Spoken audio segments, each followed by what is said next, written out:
And now, at a combined weight, Absolutely not. the Face Beat Heels High Podcast.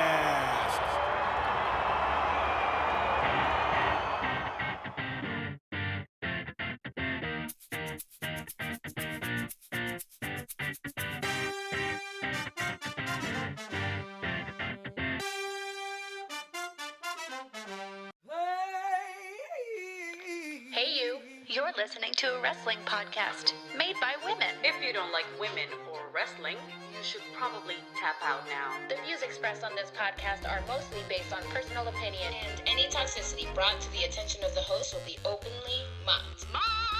Mocked via public forum. Seriously though, we will make fun of you. We like to drink, laugh, and talk wrestling. So again, if you don't like to drink, laugh, or talk wrestling, you probably don't want to be listening to this podcast. Hello. Welcome to another episode of the Face Beat Heels High Podcast. We are so excited to have you. Today will be our first SmackDown with Fans episode. Today will be our Money in the Bank episode, and we will also go over Raw last night. So that is what you are in for today, but we welcome you. It is another Tuesday. We are missing our Christina the Baker Contreras because she is visiting with family in Panama and does not have internet. Facts. Although she did tell us that she found SmackDown, didn't she? On like a random Spanish. And on Spanish, yeah. El She was so Príncipe sin valor. I wish I could watch fucking wrestling. Damn. I wish I could too. I wouldn't even get half of it, but I'd be like, yeah, I'm okay. Yeah, checks out. So anyways, welcome. We were so excited to have you. We love our pay-per-view episodes, and this was quite the doozy. Yes. The whole weekend of wrestling was quite the doozy going into Monday. So a lot to talk about. I'm one of your hosts, Princess Jellybean, and I am joined, of course, by our lovely, and oh shit, I meant to bring you a cupcake because isn't your stream anniversary birthday? Today. Oh my gosh, that's right. It's my 1 year on Twitch. We're celebrating tomorrow and doing a 12-hour stream. So it's going to be fun. I got presents to open that people sent me. I got videos, I think, that they made for me. I'm excited. It's going to be cute. I'll probably cry. Well, it's a year. Twitch anniversary. This is, and did I say Wild Spice? This is Wild Spice. Hi, I'm Wild Spice. I don't know if maybe we've picked up some new listeners since this pay-per-view episode, but this is Wild Spice. She is our in-house Twitch queen, and it is her Twitch birthday. So join her tomorrow. Drop the URL or the twitch.tv/Jeree Reyna, JEREEREYNA. It's gonna be a good time. Yeah, I don't know what I'm gonna do yet. I'm gonna play games. I was thinking of doing a subathon of if we meet a certain number, like at 10 subs, I'll watch a Seth Rollins fan video. At 20 subs, I have to say nice things about DJ Run for an hour and a half or something. I don't know, just weird little stuff. But I'll try to put it together. Think about some stuff today. That's so fun. I can't believe it's been a year that you've been streaming. Can you believe it? No, not at all. So much has happened. It's so crazy. And your glow up has been insane. Yeah. Your Twitch glow up has been crazy because I remember when we first started doing the podcast, I don't think any of us have the setups that we do now. Yeah. But yours was turned the other way so we could see your entire apartment. Taylor would just walk in and out. There was no lights, nothing. Yeah. No lighting. It was a little tablet. Yeah, it's crazy. I had a little tablet that was not meant for streaming at all. It was Taylor's tablet that he got for work for making cocktails and stuff. And now I have a whole fucking PC, 2 monitors, a keyboard, a mouse, pretty headphones that light up. I have a light, it's insane.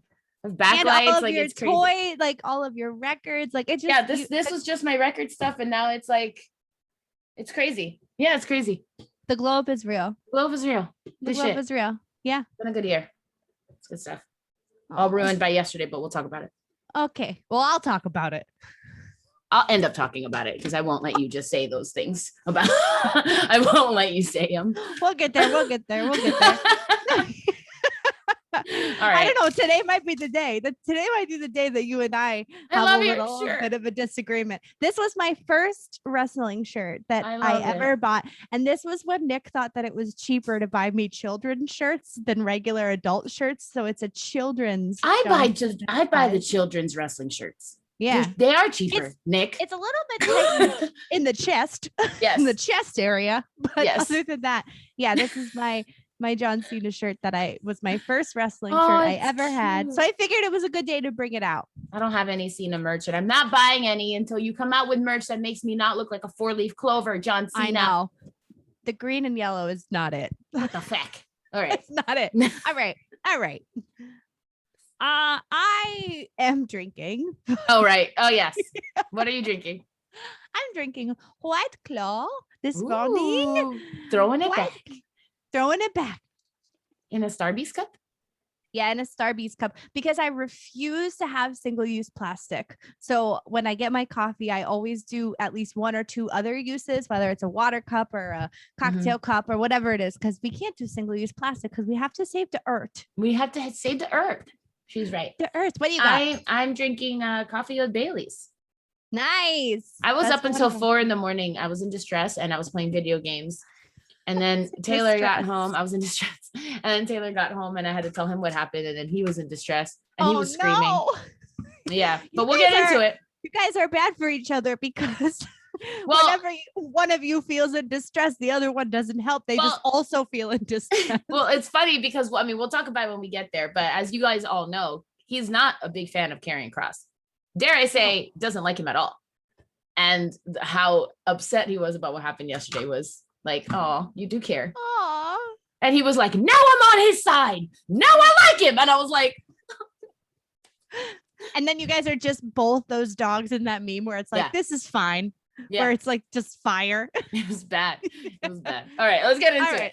Okay. So, nope. When you hear this sound. Yep. That's right. Take a drink. We only have 2 shots to dedicate because it's only me and Wild Spice today. But when you hear that sound, drink along with us. I'll dedicate one for Becky because I pretty much know where it's gonna go. Oh, true. That's true. It's one or two ways. Yeah, so true. We'll do that for her. We did one for you when you were gone. That all nice. Yeah, it was a matter in my honor. One. Yeah, in your honor. It was like I think it was Morrison versus Ricochet, like one of those times that you were like the first time they raised it. I don't know if you were there, but it was them. Heart.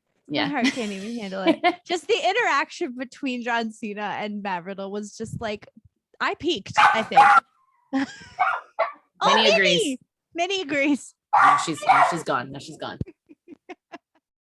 If you this is actually a great time to plug our YouTube channel. Our YouTube gets all of our unedited videos, so it's just me and you, YouTube.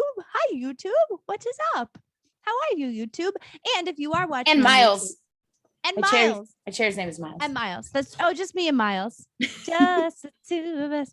Anyways, yeah. Go to our YouTube page. Make sure also if you're watching on YouTube, make sure you're liking and sharing and subscribing and all that good stuff because we have a lot of people that watch on YouTube and we see you. We see you.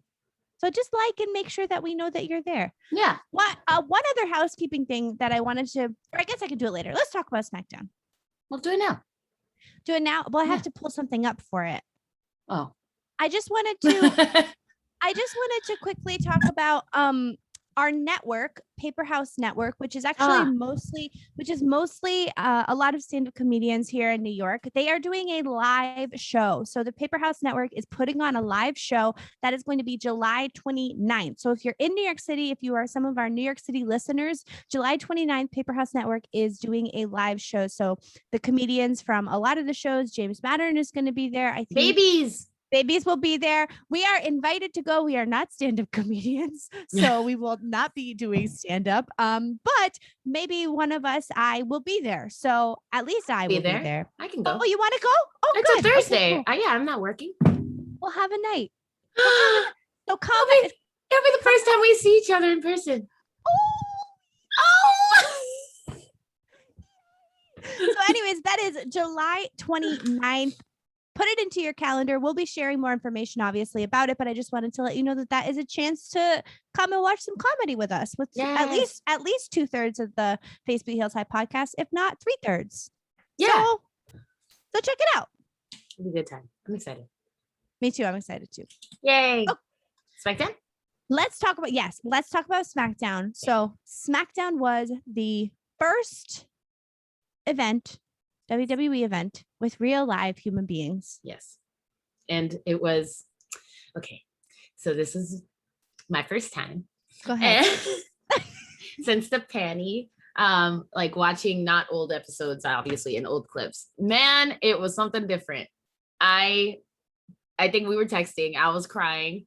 I got chills. It was the pops, like, were just like, it just felt like it was just so good. It was just, that's how it's meant to be. Yeah. So I can definitely tell the difference. Yeah. And I definitely hope that every single person in that stadium like felt it as their personal responsibility to like engage, because all of us watching at home, it was just such a cool thing to see come back. When you started watching wrestling, it was the WrestleMania where there wasn't anybody, right? Nobody. So you really haven't seen any fan interaction besides watching old videos. Wow, that's so cool. Yeah, it was pretty intense. And I streamed, we did a watch along for SmackDown because it was the first, shout out to Taylor for coming up with the idea, because I wasn't going to do it. Don't let Zelina Vega find out. I wasn't going to do it, but I did it. I was like, oh yeah, you're right. It's like the first one with fans. So that would be smart. And it was so, you can just tell us also like the difference in them and the wrestlers, like them feeling it, like they really were just, I mean, like Dom and Mysterio's pop, like I was not expecting that at all. Like, I get chills just thinking about it. Like, me too. It was so fucking it was crazy. Like you can just tell, like everyone, I hope anyway, like if you were in that SmackDown audience, that like you were just hella grateful and blessed to be like, we made it. I'm here and I'm watching live wrestling again, and all is almost well with the world, you know, like. And this goes into what I always say about like me being like an actor and an artist and like a theater lover who this is what I love about wrestling is the fans. Like that's like, you're an active participant, like the fans are an act. It's like Hamilton if you could sing along. Right. And you could chant for like Aaron Rodgers, like you could it's what's magic. It's what's magic about wrestling. And it makes all the difference when there's not like people telling you when to cheer, when to boo. Like now I understand like earlier episodes when you and Becky were just like, this can noise is terrible. And I'm like, well, I'd rather have that than nothing. But now I understand. I understand, because they are a force. Like they really are, like, they are part of it, and you can just, it's just crazy. Like people who thought that they, you know, that you would think that we're gonna get like cheered and stuff for getting booed, and like I was like, this is great, it's anarchy is what it is. It's fucking chaos, because you have to take notice in that, you know what I mean? You have to like be like, okay, this person's not working, we gotta like, they really do have power, and it's crazy when you think about it. So cool. And I met Aaron Burr when I said Aaron Rodgers. I think Aaron Rodgers is a football player, so I didn't even catch you. I redact that statement. Anyway, so yeah, what a magical SmackDown. And they also like, they stacked that because they knew they were like, who do we need? Like, who has the coolest entrances that the most people are going to want to sing along to and participate to? And that is Nakamura. And that was so great. That was none so other great. than the only Finn Balor. Yes. Finn Balor has one of the best entrances in the WWE. And it's the most fun to participate in. When the audience started doing his moves with him, and like the camera panned back and you just saw the whole fucking stadium do the fucking X, I was like, like it was so fucking amazing. Like I hope Finn basked in every moment of that. Same goes for Shinsuke, because like I didn't even know that people sang along to this theme. I didn't know that was a thing.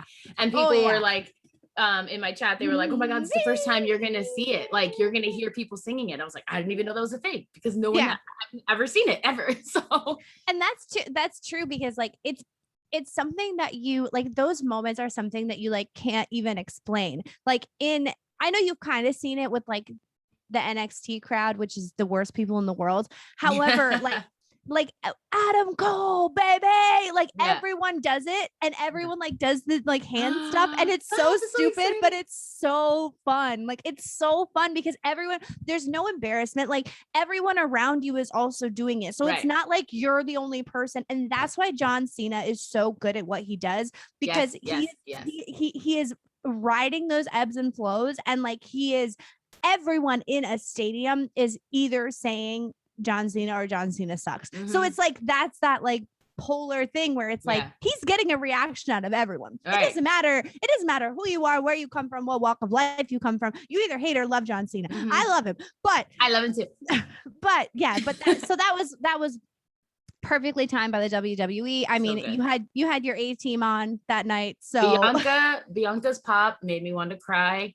She had the fucking loudest fucking one, I think, of the whole night. Like people went, oh man, it's so good when her music hit. Like I can't.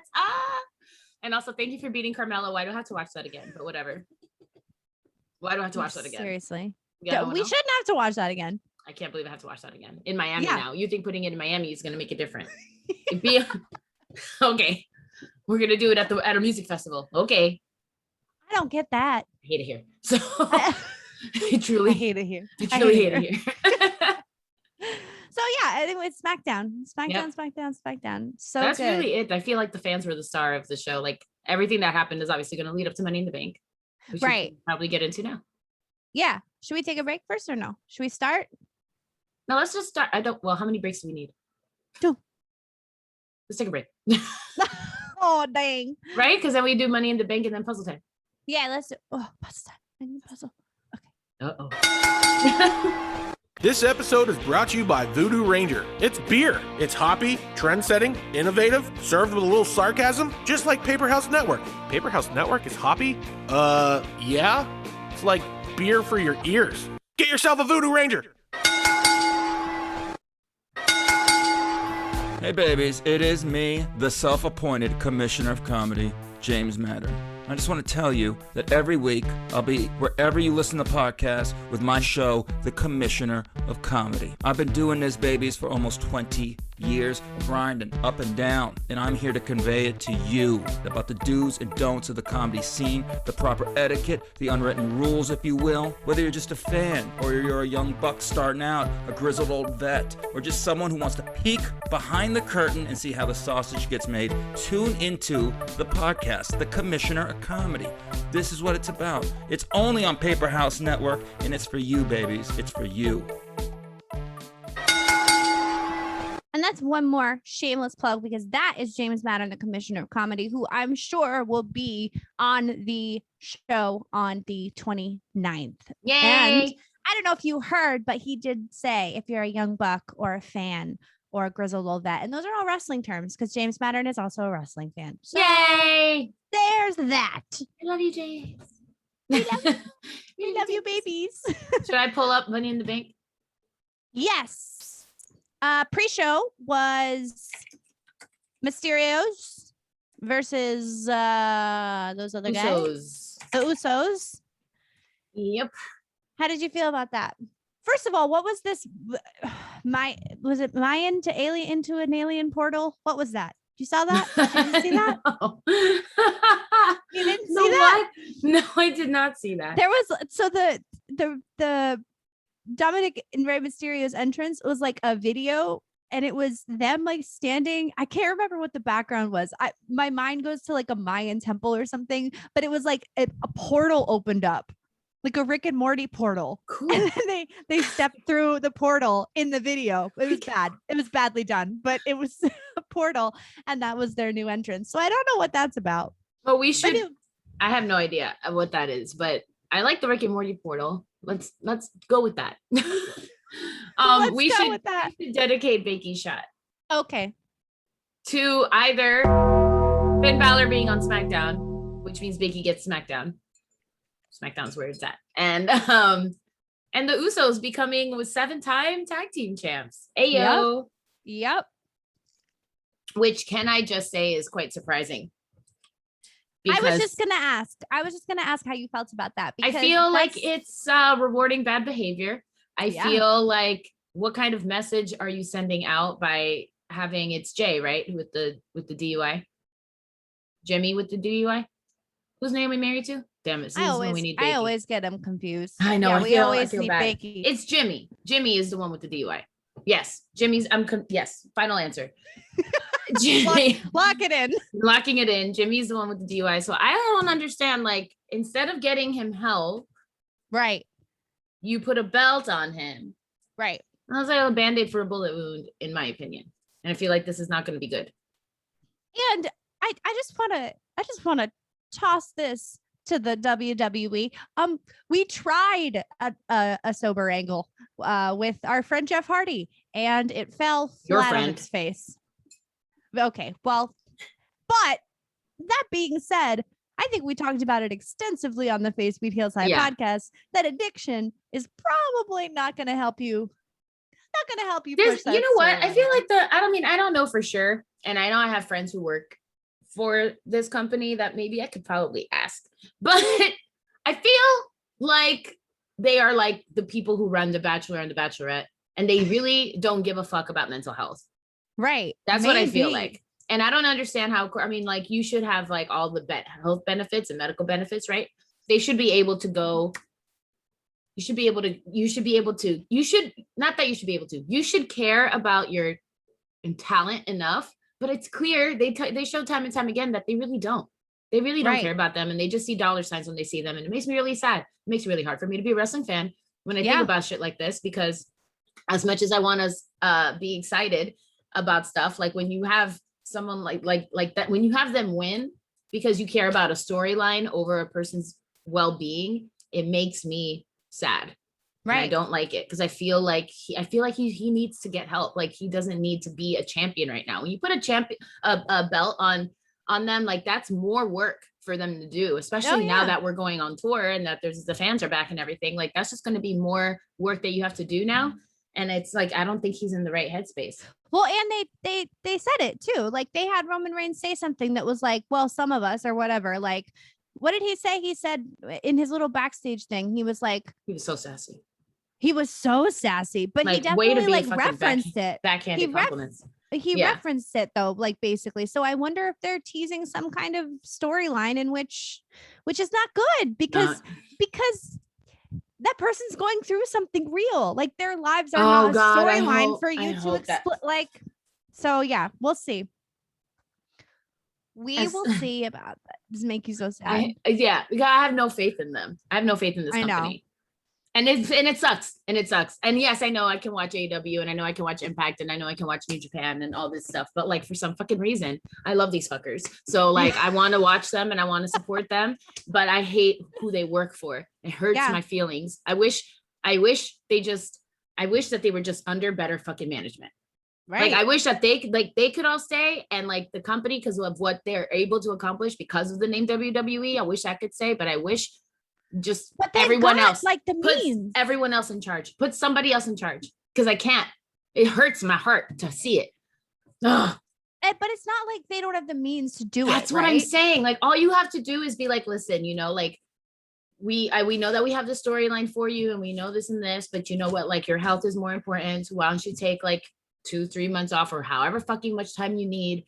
We'll front the bill. Go get the help you want. Like, go get the help you need. Go and like have support instead of being like, here's more work. It's very evil villain, like in a fairy tale. You know what I mean? Like we all see what could be done, and then you're just like, well, here's more work. Actually, let's just put a belt on you, and that'll make you happy, bitch. No, sorry, if you're not already happy being married to Naomi, nothing's gonna do it for you. Like. You think a fucking gold belt's gonna fucking do it for you? Like if you're not already happy being married to that woman, like yeah, no. And you know, we can only hope that there is some kind of mental health structure going on under the surface there, that there's maybe some kind of in-house thing, but I doubt it. It's just so easy to me. Like the solution is so simple. Like like support him, help him go get help. Naomi can't do it by herself. And to expect her to be able to do it by herself is ridiculous. Like, and they're also both still working. Yes, like have the whole family. Brands. Like he's part of this fucking like, you know, dynasty. Like so you think The Rock can literally just be like, listen, no, we are gonna go get him help. The Rock could literally step up to Vince McMahon. You think Vince is gonna do anything? I fucking hate Vince. So this is gonna be an episode, bro. Like I'm sorry for all the feelings. Women's ladder match. Oh. Can I just say? Go ahead. Okay. Quick thoughts. Just highlights for me. And then and then you go. Highlights for me. As much as I do not agree that Natty and Tamina should have been in that match to begin with, I will say Natty was all over that fucking match. Holy shit. She looked fucking great. Looked fucking that great. Ring gear? She was God. like, you know what it looked like to me? It looked like Natty was like the manager of that match. Like she was like, I'm here. Yeah, the momager. Yes. She was like, I'm here to make sure everybody hits their marks, goes where they're supposed to be. And if you're not, don't worry, I got you. I'm going to make you look fucking amazing. Natty did exactly what she was supposed to do. I didn't think Natty was going to win, but even if she did win, I wouldn't have even been pissed because she was all over that fucking ring and outside, like all over it. You couldn't not see Natty. Like she made sure she knew where the camera was. She was like, nah, she made sure everyone was safe. She made sure like all the ladder stuff, like she was picking up ladders, putting down ladders, like she was insane. So props to Natty. Also, damn, I thought Zelina had it when she was on Natty's shoulders. What the fuck? Oh, I thought Zelina had it. And then she posted a picture on Instagram. It made me so sad for my little sister because she posted a picture where her hands were on the briefcase and she's like, I was this close. Like and you know what else is worth talking about too is that she would have had it if it wasn't for fucking Liv. No, if it wasn't for Ghost Adventures, Paranormal. Well, that was a different time. But when she was on Natty's shoulders, Liv brought Natty down. So Liv caused it. But at least that's like wrestler to wrestler. That's not like that's not Ghostbusters. I know you don't watch Naruto. Do you watch Naruto? Okay, so there's like a ninja thing where it's called like a jutsu, like a genjutsu or whatever, and they have like different powers where they can like make you see things or whatever the fuck. Yeah. And she was like, she did a shadow genjutsu on me. She was like, what the fuck? I was like, what's that feel like? She was like, I didn't know where I was. Next thing you knew, I was on the ground. I hate that shit though. Why? Also, question for the WWE universe. Why were y'all going so hard for Alexa Bliss in this character? Anything she did, it was insane. Were y'all possessed? Were y'all possessed? She got all of you. All she did was look down at the floor, look at the ladder, and people were losing their ever-loving shit. They were like, yes, Alexa! And I was like, she's walking. Hello? Can you do that to me on my way to the subway? Yeah. That'd be great. What the fuck? Can y'all do that for us before we start this podcast and like fucking hype us up? Yes. I don't understand anything she did. She was just standing on the ring on the corner when she was doing that and people were losing their shit, going crazy for her. I don't understand. And don't get me wrong, like I get it. I know I haven't watched wrestling for a long time, so I don't know what she's capable of, but she's a gymnast, bro. Like I've not seen her like in ring blow me away. She does have like star quality, and I know she's like beautiful and like she's fun and all that stuff, and this character is doing wonders for her, and I get it, and she's killing it. I'm not saying she's not. I'm just saying, like, why are y'all going so hard? Right. I don't get it. Do you have more? Nikki Cross took an Uber to the briefcase. Wow. She got an XL. She was like, pew, pew, pew, pew, pew. Speedy Gonzalez up here. I'm grabbing it while y'all are fighting. I'm just gonna climb on top of everybody. So I feel like for the upset, I was like, okay, I wasn't expecting that. I'm shocked. Oh, also Naomi, fuck. Chef's kiss. Why doesn't if you're gonna put a belt on somebody, why isn't it Naomi? Why isn't it Naomi? You can put a belt on her husband who just got a DUI. You can't put a belt on her. Oh my God. She looks tired too. She looks like she's like, I know I'm doing the most right now, and like I'm not gonna get rewarded for it. Yeah, it's crazy. Here's the thing though. So I don't know if you know, but it got announced that Naomi is going to SmackDown. Oh, I did not know that. I didn't know that. So here's the collective hope that's probably going to get crushed by Vince McMahon because he doesn't care about what we want or our happiness. But here's the collective hope. Hope is that Naomi goes heel. I fucking would after all this shit. Yeah, are you after kidding? Not getting anything, you put me in a tag team with Lana, and then you fucking get Nikki Cross to win Money in the Bank. No, by doing nothing. So the dream scenario, dear Vince, fuck you. Second, Naomi goes heel. Yes, goes after Bianca Belair. We get a heel Naomi and a face Bianca. Naomi going after Bianca. That's the feud, and it leads up to SummerSlam. That's the dream. Yeah. But I'm probably not going to get it. It's not a whole lot of time I hate to lock that in. but we'll see. Those are all my I would thoughts. love that. What are your I thoughts love on that. ladder match? Right? I was really disappointed, to be honest. Mm-hmm. I was really disappointed, and it sucks because it's women's money. This is the second year in a row that we're disappointed like this, by the way. Because remember, the first one was like a 2-minute match and it was stupid where they had to go through the building and all that stuff. oh, Do you remember? And we were so fucking mad that match was so short, and then the guys was so fucking long. And who was it that like slipped in pudding or something? Nia Jax? I don't remember. Oh, Anyways, yeah, it was bad. Anyways, I have seen some amazing ladder matches for women. This was not one of them. This was not one of them. And I don't know who to blame for that because Vince. like they have the talent. They have the talent. I'm blaming the writers and creative or whoever. Who decides to put that Nikki would be the best idea? Who? I read somewhere that it was a reward. It was like a for what? For her new character, for her pitching this character. It was like a ending recording. Ending recording. I can literally go on. I'm not gonna that's say true. Anything. I'm not gonna I don't say know anything. if that's true. I'm not gonna say anything. Go on. Are you sure? I'm this fucking close to petitioning that we become an NXT podcast. I'm not even. Go on. I'm back. say what you're saying. Need a minute. No, I don't know if that's true, but I was very disappointed. I was very disappointed. Not in that Nikki won. I wasn't disappointed that Nikki won. I wasn't disappointed in the way that she won because I think, whatever, it's fine. She's probably going to lose the belt after winning it on Raw. Whatever. It's like they just wanted to. It felt like they just wanted to. It's how she wins lately. You know, like when people least expect it or not paying attention or they're distracted by something else. That's like her new thing. It sucks. I was disappointed in the entirety of the match because I've seen Candace put on a better street fight than that match with her and Mia. Yeah, it's can we be an NXT podcast? I mean, I'm not against it. Y'all know me. Anyways, it was disappointing overall, and all of those women have the talent to put on an incredible ladder match. It just felt like it felt like the WWE wanted to get it out of the way. That's what it felt like. And that's what it feels like being a female wrestling fan, if I'm being honest. Yeah. And I might have been biased because Thea is a friend and I just love watching her getting to do what she loves. The look best look she's ever done. Fire. Best look.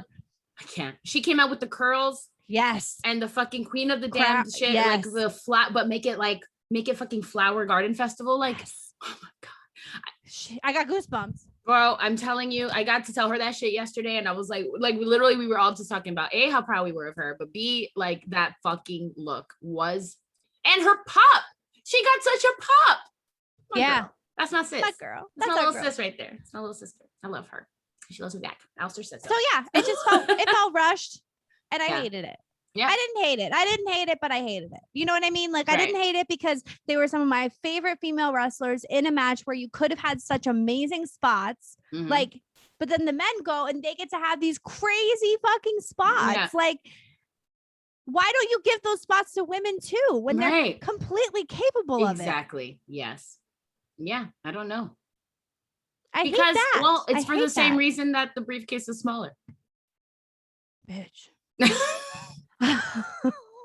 When I say that, like, we need better management. Like, yes. I need somebody else to run this business anymore. I don't know how much longer I can keep watching. I'm so hurt. But like, here's the thing. Like, I understand bad writing, or I don't understand it, but like, I understand where it comes from. I understand bad writing. I understand, bad storylines, bad pushes, bad this, bad matches, bad team ups. I understand all of that.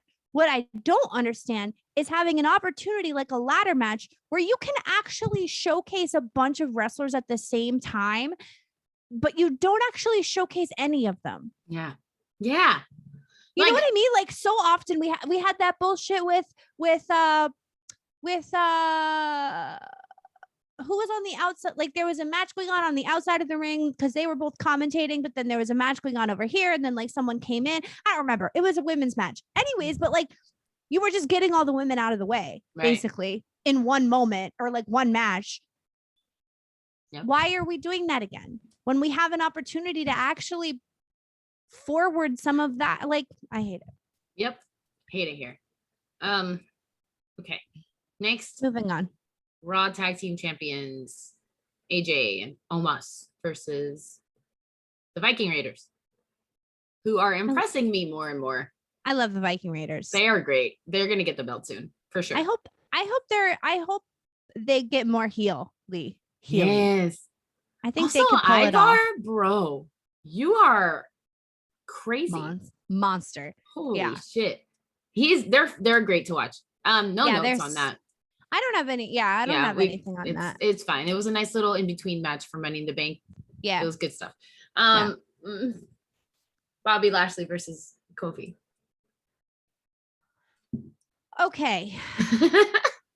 So my problem with this match was that, let me explain to you how I felt, and then let me explain to you what Nick said to make me feel at least a little bit better, but not actually better, much better at all. So my problem was that Kofi could have done better.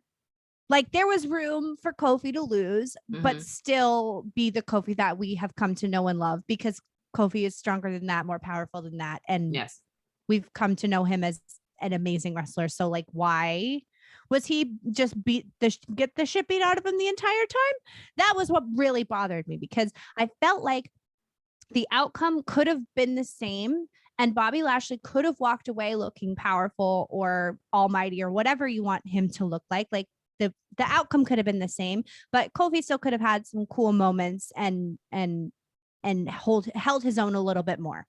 That's how I felt. I don't agree. know if you felt the same. No, I do. Okay. So what was brought to me by Nick, who is also a wrestling fan, is he said that when MVP was holding his foot in the corner, like, that was meant to be at the beginning of the match. That was meant to be like, oh, they cheated. Like, that was that respect to Kofi, was that moment where he held his foot in the middle, in the corner, and then, like, he could just never catch up. Right. I think the foot moment needed to be bigger. Like, I think that's what needed to happen, because, like, I was just watching one of my favorite wrestlers get the shit beat out of him. And, like, I know that he's better than that. Yeah. I know that he's more powerful than that. I've seen him do things that are insane that he did not get a chance to do. Again, like, was not showcased at all. And I could have walked away still thinking Bobby Lashley is a monster without we think that regardless. Like, we think that no matter what. Like, there's nothing Bobby can't do that will make us be like, yeah, he's a beast. Like, it's a fucking, he's Mount Everest, bro. Like, how do you beat that? You know what I mean? Like, because I agree with you 1,000,000%. But here's where my mind goes. Okay.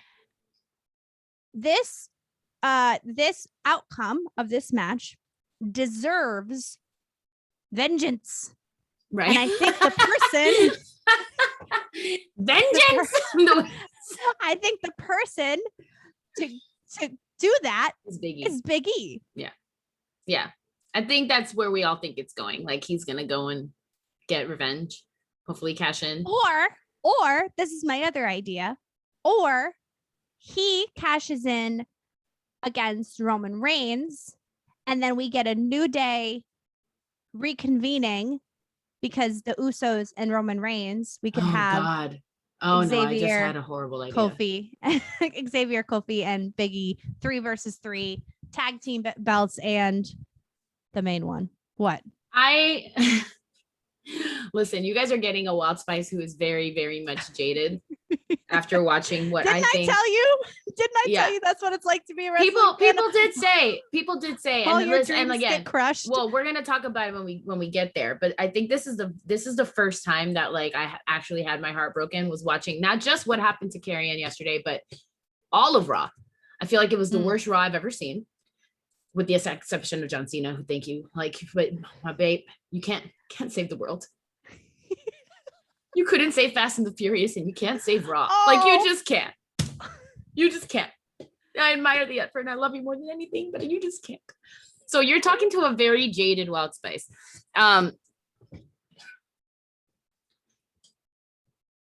Okay, here's what they might do that maybe might make me feel a little bit better, but you won't. You won't, because you hate me. You hate me. Vince listens to us, and he's doing the opposite of what we say. He really is. He really is. Fuck you. Okay. Goldberg versus Bobby, right? at SummerSlam, which is obviously what I'm getting because I can't have anything good in the world. Big E cashes in on Bobby at SummerSlam because Goldberg's going to beat him up or something. Oh Lord. I would hate that for me. That's I would rough. hate that. I would hate that for Big E. I would hate that for the WWE universe. I would hate that for I this mean, podcast. if he won, it wouldn't be like that bad, but or even worse, Goldberg beats Bobby Lashley, and then Big E cashes in on Goldberg. I don't want Goldberg. if Big E, I don't want him. I don't want him. I don't want him. Oh Lord. I hate it here. We'll get to Raw. Yeah, those are thoughts. Those are ideas. I wonder when. But you see why that would suck? Do you know why that would suck? And it's not because of the Goldberg factor. It sucks because I want what you're saying. I want a Bobby. You want a match. I want a Bobby Big E feud, revenge. Big E fucks his ass up defending his friend. That's what I want to rally behind. I don't want Big E to just get his revenge by just cashing in like that. You know what I mean? Like having it be a blip of a moment, like after. Well, that is the point of the cash in, is for it to be able to be a blip, right? But like, I think we deserve more. Yes, we do. I think that it's much more entertaining to have the full, I'm cashing in on you, and then we have the build up, and then we have the match, and it's amazing. Yes. Rather than a Seth Rollins moment where he just runs out and cashes in. Right. Which is exciting. It is exciting. But it's not what Big E and no one will be able to, like, I'll feel like Big E's a superhero if my biggest fear happens and Goldberg becomes champion. If my worst nightmare comes true, then what I need is Big E to come out, run and save the day and be like, nah. Exactly. Don't worry, y'all. I'm gonna be champ. Thank you. Which will be so fun if you're there. So fun. And so loud and amazing. Unfortunately, I will be there. Oh no. All right. Next, we'll get there when we get there. Ladder match, right? Are you dedicating? No, what are you dedicating your shot to? Or can you point? I haven't thought about it yet. You're not, so not to him? No. We'll do a collective one. I want to dedicate my shot to what I think was the match of the night. Okay. Charlotte Flair versus Rhea Ripley. As a whole. I would like to dedicate my shot, and boy, oh boy, do I have a story for you. Okay. Go ahead. So I had to work Sunday night, and I hated that for me. Because once again, Becky Lynch decides to be her fucking troll self and post pictures outside of the arena. And I knew the second that she posted it, I was like, I know you're not doing it now. Now I know you're not, because you're a troll queen. She's the girl who cried wolf. One of these days it'll be real and I won't believe you. So I was stressed the whole time, right? And then work ends and I immediately pulled up Peacock on my phone and it was the match starting. So it was Rhea coming into her entrance and I was like, oh, this is great. So now I have to watch this. I'm going to watch it all out of order. I don't give a fuck. Yeah. I'm going to watch this now.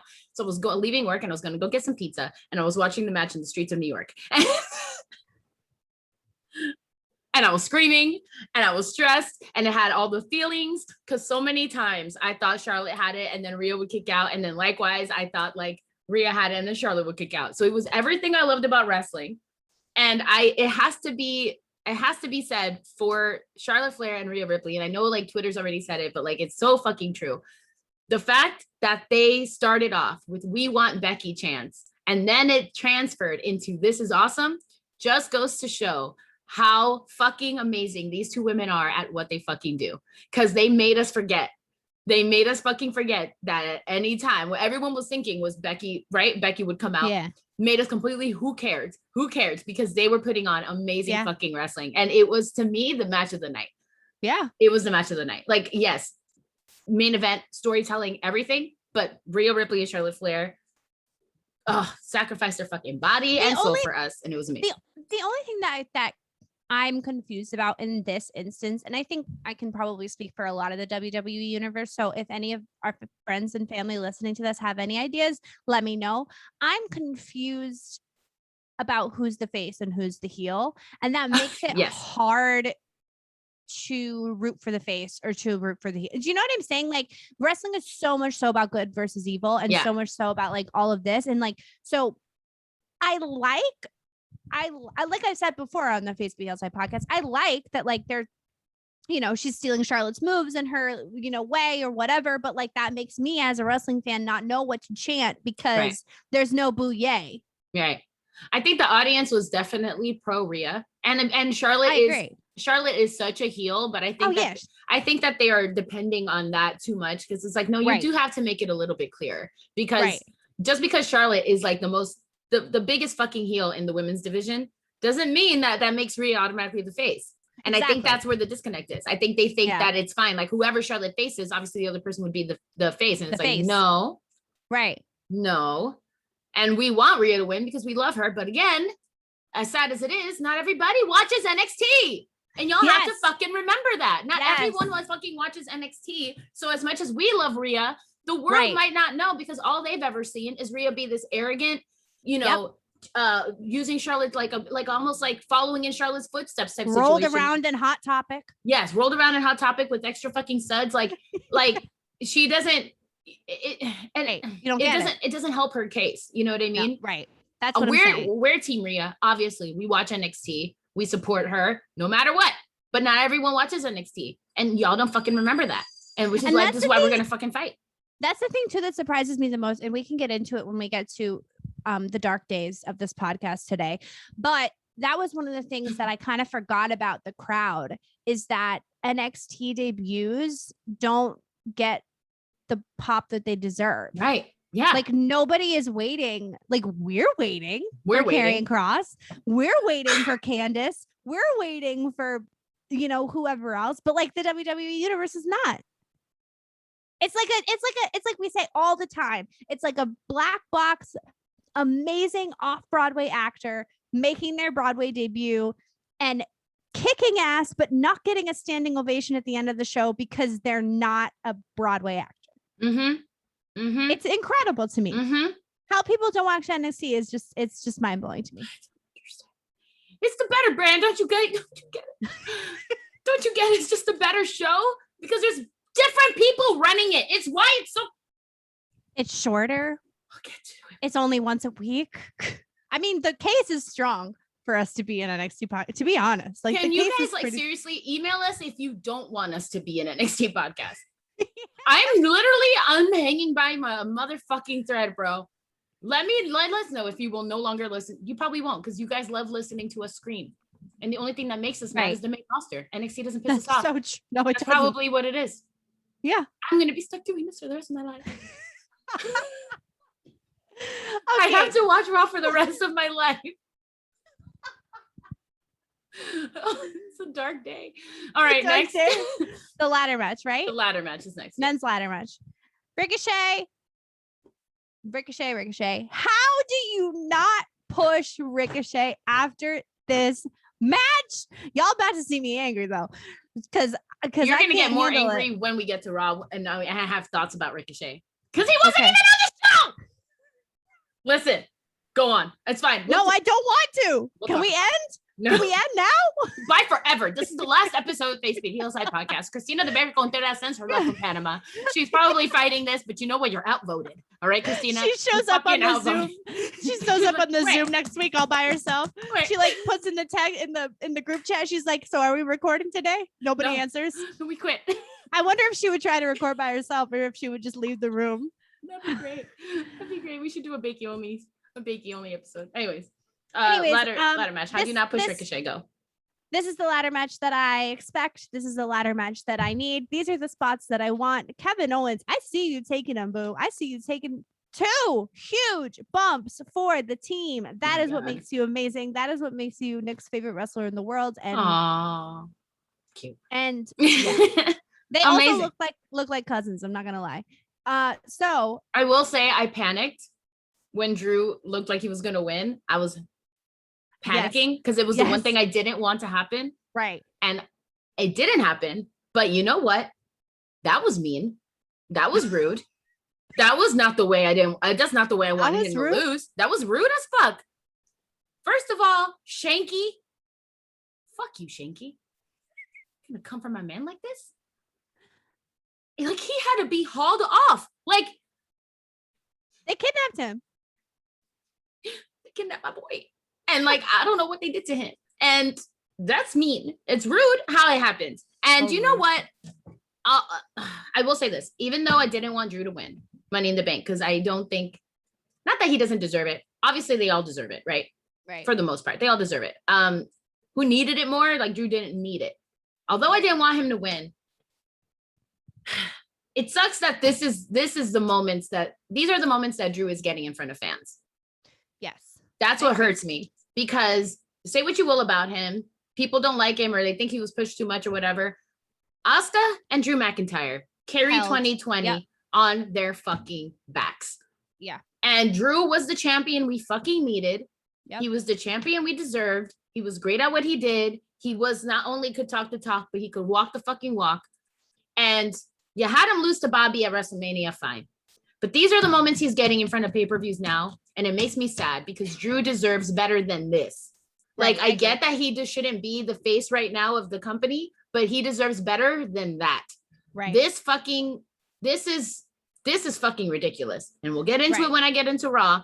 As much as I really don't want to fucking talk about it. We'll get into it more then, but I just feel like Drew doesn't deserve this shit. This is wrong. If I was in that audience, I would be throwing tomatoes. I'd be mad. I agree.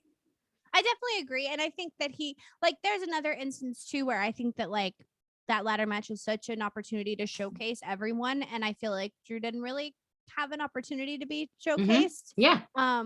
So yeah, I mean, other than that, that's at least a ladder match that I expected. Right. And Big E won, which is not what I expected. Not what I don't think any of us said that Big E was going to win. I don't think we did. It's pretty insane. Somebody on Twitter was like, if Big E wins the briefcase, I'll post news. That's how confident I saw that. That's how confident I am that he's not winning. I saw that. And then he posted a gif of leaving. I think she also like popped her OnlyFans. Popped her OnlyFans and then posted a picture of the nudes palette from Urban Decay, and it was like the nudes. Quality content. This is why I love wrestling Twitter. That's the good shit about wrestling Twitter. But good for Big E. That was amazing. We're all happy for him. He deserves it, obviously, and it's a beautiful thing. Main event. Man, oh man. Here, you maybe go first because you go ahead. All right. I loved every second. It was so good. I wanted Edge to win, clearly, obviously. I'm not supposed to want Roman to win. That one guy in the audience in the front row who was wearing the Infinity Gauntlet and wanted Roman to win, you're on the wrong team. You're on the wrong side of history. You're on the wrong side of history, my friend. You are literally by yourself. The whole fucking audience is booing him. And you should have been a part of that because that's what Roman wants. He doesn't want you to cheer. If you're cheering for him, he's not doing it right. So you should be booing him because it was fucking fantastic. The match was great. You know what it felt like though? It felt like it was going to be the end of the storyline because of how they were like, because I was like, oh, if Edge wins, that'll be such a like, because how many times are we going to have Edge like try to have his redemption moment and then it be taken away? You know what I mean? Like it was, what was it? WrestleMania with Danny, right? And now again, like Edge is just what? You're going to go home? You're just going to be a supportive husband to the Queen Beth Phoenix? Like, what are you doing? I don't understand. But anyways, when the Usos came out and then you're like, oh, God damn it. But then the Mysterios came out and we're like, not today, Satan. I was like, oh my God, this is amazing. Roman stuck in there. The ref was taken out. It was, here's what I will say about the main event. It was amazing fucking storytelling. The wrestling was great. The storytelling was great. Took me all over the place. I like was watching at home at that point, and it was just me and Minnie, and I was like chilling at first, like just literally laying down on the couch. And then midway through the match, I was like getting up. And then towards the end of the match, I was fucking screaming like, are you kidding me? Like I was all over the place. So it woke my ass up because I was tired. I agree. I can agree with all that. And it was definitely a journey. It was just a little slow for me. Really? It was slow. Yes. Oh my God. Maybe because you were like slow at the beginning. It's like we kind of in the beginning, yes, they did a stare down where I was like 10 minutes in, when's the show gonna start? Yeah, I forgot the about whole that. Like one-on-one, it was a lot of just dead air. Yeah, like it was a lot. They're like, we did our entrances too fast. Yeah, exactly. We gotta eat up some time. Yeah. I forgot about the beginning because the end happened. Right. It was the build was amazing. Yeah. It just felt like it was like this for a while. It was a slow burn. Yeah. Boop. I feel that. And then the ref got taken out when the audience was counted out Roman, but there was no ref, so it didn't matter. Oh it was so good. I was like, yes. They were like 3, that's 3, and it didn't matter. And then fucking Roman took the fucking chair thing, and then Edge was like, bitch, I'm gonna take the chair thing. And then Roman was out here fucking dying and tapping, and it didn't matter because the ref was out. Like it was like at that point it was chaos. It was like organized fucking chaos. Yeah. And then Roman beat Edge and beat him clean, which is a big deal for Roman Reigns, which is why he's not in timeout. You did your work. And then, man, let's do a collective shot. Yeah. We got to do a collective shot. Light of my life, savior of a world, John Cena, my personal Lord. My personal Lord and Savior. When that music hit, I think my soul left my body. Yep. I think my soul left my fucking body. I could not believe I live in a world where John Cena is wrestling and I'm watching. I love you, boo. He is. I can't see him. It never gets old because of John Cena. Oh my God, the audience. Okay, here's the thing. Here's how you know the pandemic was rough. Go ahead. Nobody was chanting John Cena sucks. Yeah. No one. And if they were, we couldn't hear them. It was like, because no one was chanting that shit. That's how you know the pandemic was rough on everybody, because everyone was excited to see this man.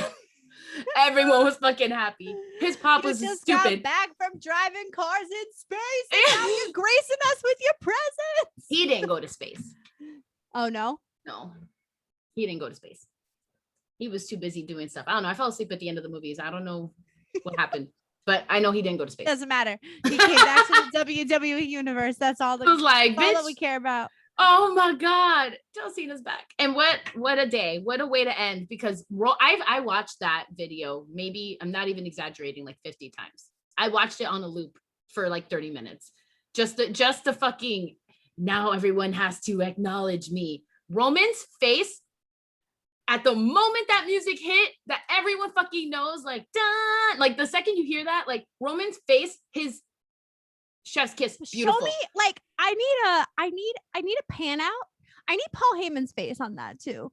Like, no, that's Paul Dude, you didn't see it? Roman is he in there? Yeah, Roman turned. I'm telling you, I watched it 50 times. I know every frame of this fucking video. Roman's face when he's just staring off into the sunset, like, I hate it. Like, he's me. I hate it here. Roman and I both hate it here. And Paul Heyman was like, I love. He was holding the belt when the music man, oh man, and he's just like, I don't know what to do. Paul Heyman don't know what to do. It's so fucking great. And John Cena was so happy to be back, and it's like, this is where you belong, baby boy. Like, yes, you made your money, but welcome home. Welcome fucking home. Welcome home. Yeah. Welcome home. Like, it's good to have you. It's so crazy. And it's so funny. Did you watch the video of him talking, like addressing everyone? Yeah. And he was like, this is so new to me. No one is booing. No one is saying John Cena sucks. They will. He was like, what was it? He pointed out to someone that had a sign. It was like, if Cena shows up, we cheer. He goes, look at that. What is that? Like, people are cheering for me. So good. I was like, we love you, baby. Good. We love you. We love you. I can't. Please come out with a black shirt. I beg of you. Something, right? Like, I'll even take an orange shirt. Re-release this shit. Like, do something. I gotta find something. Because not the yellow. The yellow and green look. John Cena's the only person I will be supporting at SummerSlam. And Drew, he looks like 7-Up. And RK Bro, obviously. Oh, obviously. Actually, yeah. I'll just wear that. Never mind. Tell me how I'm gonna get a moist in charge shirt or whatever it's called. Because moist. Let's take a break. Oh God, to pull up my raw notes. If you want to, you could try and solve this puzzle, but you gotta be the first one to solve it to win $5, and it's puzzle time. Puzzle time. It's puzzle time with PJ. Watch it on YouTube or just use this as a dance break.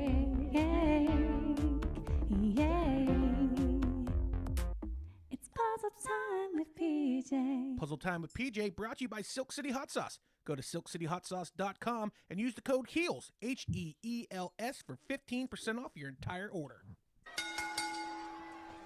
Okay, it's puzzle time with PJ. And I have to let you know that I have to go back and log into the YouTube and see who got the puzzle right first, because right now it's between Loomsy and Kevin.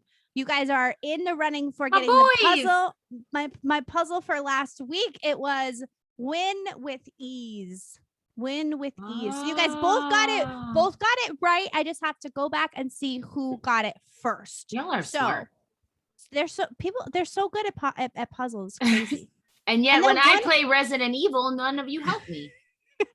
Hey, it's our Twitchiversary. You better get that shit together. No puzzles. No puzzles. Okay, this is this week's puzzle. If you solve this puzzle, win $5. If you are listening to us instead of watching us on YouTube, just know the puzzle is only available on YouTube. And if you are the first person to solve this puzzle, you win $5. So put your guess in the chat or message it to us or whatever you want. And then next week we will announce the winner. So this is the puzzle for this week. This is the puzzle for this week. Solve the puzzle, win $5.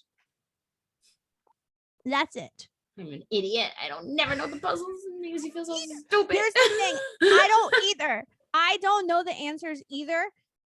It's like I never can gauge like how good our people are at puzzles. Like sometimes I do an easy one and people will get it for 3 weeks. Sometimes I do a hard one and like within 5 minutes of posting, I know some of you fast forward to the puzzle and try to solve it. So don't even play with me on that. If you solve the puzzle 5 minutes after we post the episode, and I know that you didn't listen to the episode, you fast forward to the puzzle, I'm gonna redact $5. I'm gonna request $5 from you instead. That's what I'm gonna do. Here's what I'm gonna think, that they fast forward and then they try to figure it out and then they go back and listen to it. Let's hope so. If you're just in it for the puzzles, although I'm flattered, we put more work into this podcast than that. So okay, hold on. I have to add things because I literally obviously had a conniption and I didn't add notes to Raw because I hate it here. All right. Okay, before we get into Raw. Oh, wait, hang on. Let me quickly apologize for being rude on Twitter. Whoever I was rude to on Twitter, I apologize. I did not mean to misgender you. I figured it was a mansplain, and that's all I'm going to say about it. Oh, so, it was a galsplain.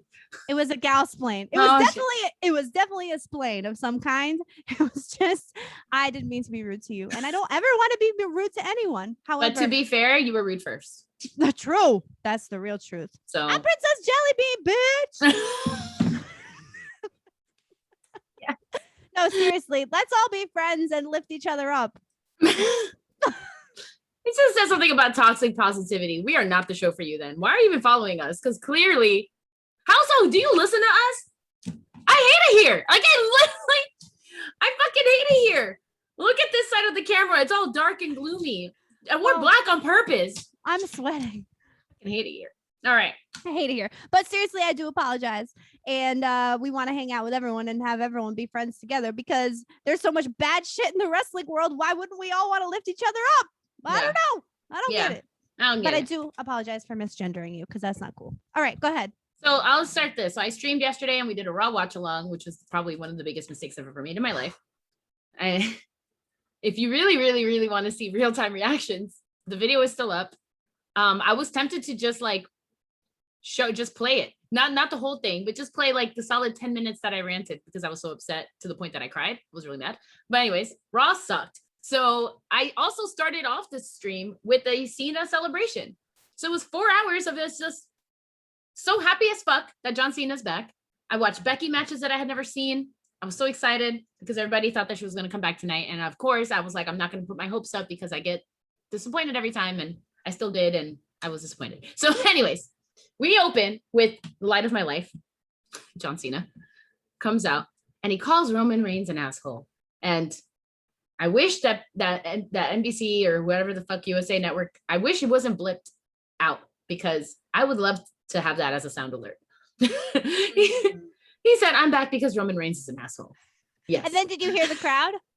asshole. You got to listen to the chants because they know. They know. They know it was too good. And clearly we're getting, it's really Raw started really great. True.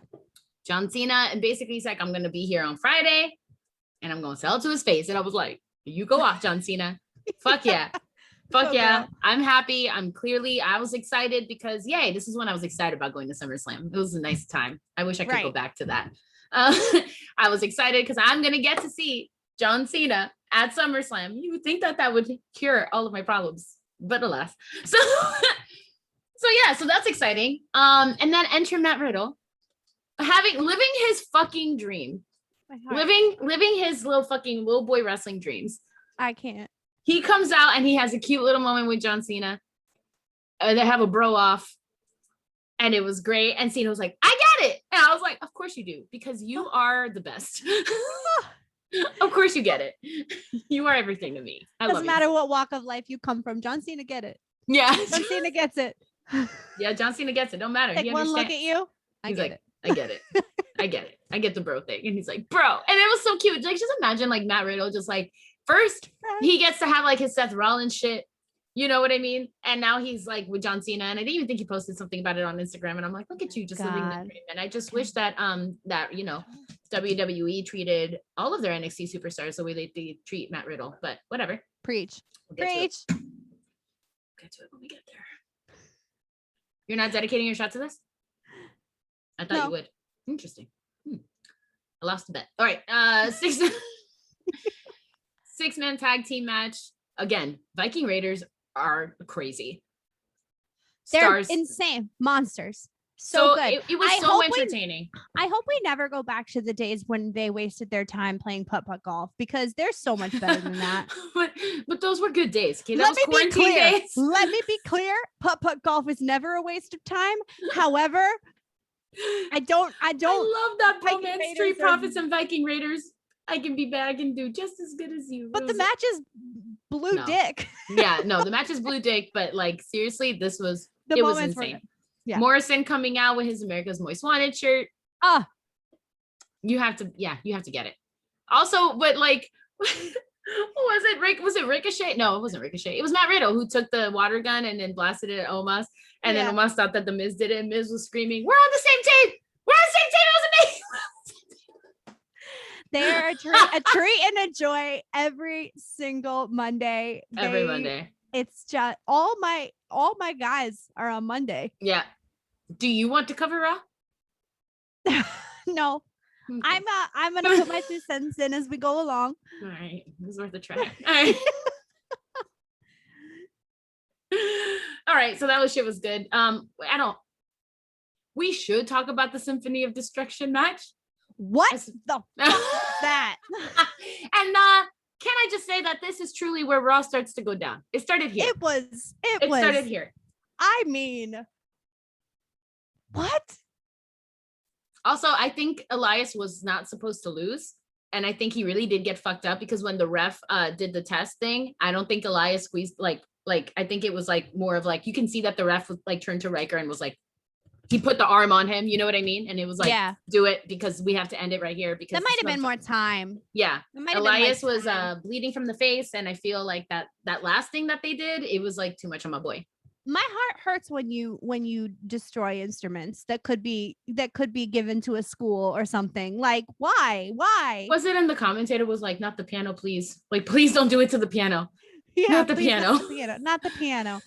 That was a beautiful fucking cello. Like, oh my God. My heart hurts. It hurts my heart. And also like why the push on Riker? Wait, I'm telling you, this is really where it starts. This is really where you let go Aleister Black. You let go Aleister Black. You let go of Aleister Black and gave Jackson Riker an opportunity to be a solo guy. I'm confused. Color me confused. Oh my God, we're not even close to getting to where like the real rage is. But this is where it begins. This is where it begins. All right. Out. Next. The coronation. The moment everyone was waiting for. Because why? I'll tell you why. If Becky was going to come back, It was going to be last night. It was going to be during that. And it would have been perfect. Listen, if I were Becky Lynch, I'm not mad. I'm not mad at you. I said some things last night I didn't mean. She can do no wrong. I'm not mad at you. I was just hurt. But if I was Becky, hearing the crowd chant, "We want Becky" at Money in the Bank would make me feel like It was the baddest bitch on the planet. Yeah. And then having Charlotte win again, it only makes sense to have Charlotte win, to take the belt off of Rhea. Because here's oh God, here we go. Here we fucking go. It's happening now. It's happening. I can't stop it. Okay, BJ, I'm sorry for whatever I'm going to say to you. And just know that I love you. And what is said here, don't take it serious. I love you so much. Okay? Buckle in. I'm buckled in. Buckle in, because I'm going to say some shit. We're going to fight. We won't fight about this, but it's going to happen. I'm already wound up. So I'm apologizing in advance. It's good. All right. I'm apologizing in advance. It only makes sense to take the belt off of Rhea fucking Ripley if you're gonna have Becky come back today and chat. Like, the only reason Charlotte should win is because, and I get it, who needs to see Becky versus Charlotte for the 26th time? I would like to raise my hand. Me, I need to see that. That only makes sense for you to do that if Becky was gonna come and interrupt this coronation last night. Otherwise, it makes no fucking sense to take the belt off of Rhea. Especially because she lost in the figure 8 thing, same way she fucking lost in WrestleMania. Yep. The whole fucking point of having this feud is so that Rhea can fucking redeem herself.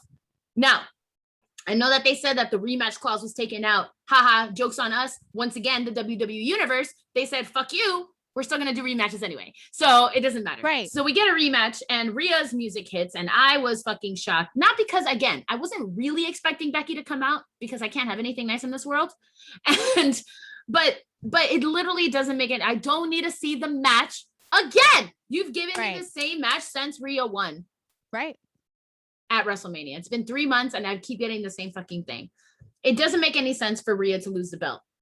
Again, you strap a fucking, like Nick Foley said, you strap a rocket to this girl's back and you just let her, and you just fucking see how high she goes. Makes no sense to take off the belt and to give it to Charlotte. And then it gets worse, obviously, but I'll get into it.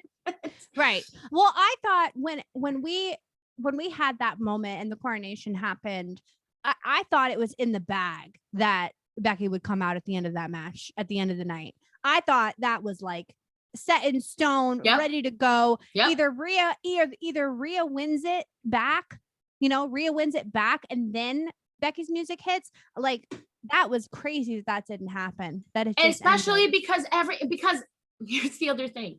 Again, not mad at you, but here's the thing. Becky was still in Texas. People saw her in Texas, and I was like, well, it doesn't mean anything.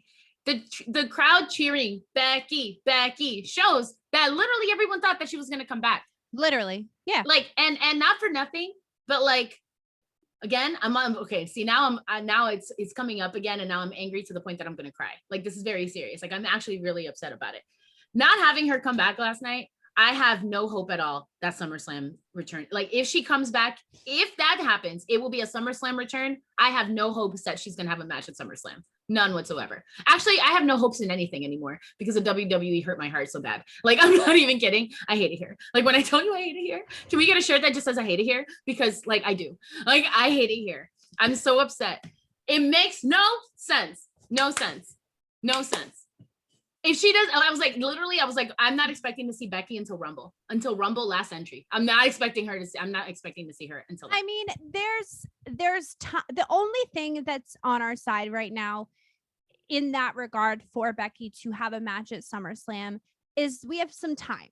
That's the only thing that's working for us right now. Like, that there is some time that some things could happen, and it's not out of range for the WWE to maybe this Monday after Money in the Bank is important, and that's when we do all our big stuff. Like, it's not out of range for them to take a regular Monday night to boost ratings and say, oh, we have a mystery entrant into a 6-woman tag to be put into a triple threat with Charlotte and Rhea for the belt, and that there be a little mystery person. Like, it's not out of range for that to happen. But I do understand everything that you're saying. There's definitely a reason that she didn't come out last night, because it was obviously expected. So There is a little bit of time. Yeah, There's the not reason much time, is but she there's created a little bit of time. human and she wants to be with that human as much as possible. Yeah. And that's okay. Yes. But I'm telling you, I hear what you're saying, but hope, I have my hope. It's lost. Hope is lost. Hope is dead. Hope is lost. It's a Hope sad, is it's a dead. sad, no, I'm not like, it's a sad day to be Wild Spice. I have no hope. Do you know that my Welcome friend Being DJ a wrestling fan. he FaceTimed me while I was streaming to be like, you can still like hold out on this and like, and you know, about other stuff, not even about Becky. It was just about, it was about Karrion, because I saw that they decided to tell me during a commercial break that he was coming back. And so he called me and he was like, it's okay, they're going to do right by him and this and this and this. And I'm like, okay, I'll have hope. And then my hope is shattered. So I have no hope. It was a bad day. So yeah, it was a bad day. So whatever happens, listen, at this point, here's how I said it last night. Becky Lynch's return to me right now is in the same area as CM Punk. I'm just going to put that dream to rest. I'm going to put that dream to bed. I'm going to read it a bedtime story. And I'm going to put it away and I'm not going to think about it. And when it happens, it happens. But I am done with hope. I am done with the idea that I'm going to see her at SummerSlam. I'm just going to be happy that I get to see John Cena. Okay. And that's fair. all I'm going to do. I'm That's not going to think about it anymore. Like I said, I'm not mad, but go do what you need to do. You can't. Also, Don't do that. I mean, yeah, I mean, we don't have to fast forward. We'll talk about it, I guess, in the later thing. Okay. Nia and Shayna versus Natty and Tamina. Stupid. Oh, interesting. I'm dedicating my shot to the man, the myth, the legend, Reginald, for God. finally having a few minutes to Oh do what I have been waiting for literally centuries of my life. I will not be happy if he ends up chasing around a bunch of other people in the 24/7. You do realize that's exactly what's happening. I don't like that. I don't like that one bit. You do know- However, I do like that he finally got a moment to wow us as the WWE universe. I mean, they did a close up of him jumping over off of the stairs over whoever he jumped over, and you could see all the people in the front row were just like gobsmacked. Like they were like mouth wide open, gobsmacked. So that's what I'm dedicating my shot to. I'm dedicating my shot to you, Reginald, because you deserve that moment. I hope you enjoyed that moment, because you know you're not going to get any more. No, I will. It's coming. It might not be for a bit, but he'll get there. Here's my question. Why don't you put him in the tag team with Ricochet? I hate it here. Yeah. Instead, you're going to make him, it's the same thing, because I don't understand. He has the talent. He's awesome. He can do everything he wants. And you put him in the 24/7 thing with Drew Gulak, R-Truth, and Jake Tozawa. Is that his name? I mean, hopefully that was just an interim, right? Like, hopefully he loses it next week and then is like free to like do whatever. Like, I feel like that was like it's like a transitional period. Hopefully. That's the key word, is hopefully. You know what your hope will be shattered. Oh, I know. I told you that. I said, welcome to be the WWE Wrestling Foundry. Welcome. Bienvenido. We are not going to see him. The only time we're going to see Reginald is when he's running around chasing R-Truth. That makes me sad, because should I make saw you him sad. do a whole basketball Should make you sad. full of back handsprings. He's got really cool stuff. If they turn it around somehow, I'll be shocked. I'll be shocked. If they do However, that, I'll take a shot of tequila. Today. He deserves the shot today. Okay. I don't want to talk about this. Bobby Lashley comes out and does an open challenge. And the Keith Lee comes out. Happy day, right? You would think. You think it's a happy day. Yep. You get to see Keith Lee doing what he loves. He's had a shit ton of bad luck, and it's amazing. We're so excited. One person who I think could actually realistically beat Bobby Lashley.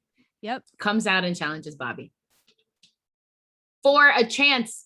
Okay, if he wins, he would get a chance. That was so fucking stupid too. A contender match. Yeah, it's an open challenge. It's for the belt. Like, yeah, he should have just had it it should have just been a title match instead of, if you beat me now, you get a chance to beat me again for the belt. What is that?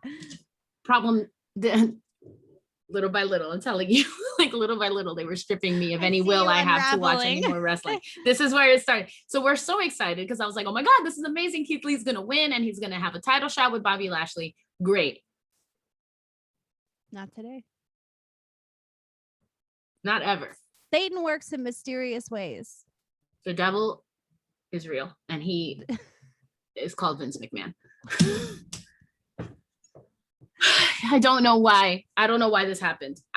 Listen, listeners, I don't know why this is happening to us. When Keith lost, it was like you could hear a pin drop. Like I don't understand how this helps at all. If you were not only lost, like didn't stand a chance. Exactly. Basically a jobber match, which was insane to me.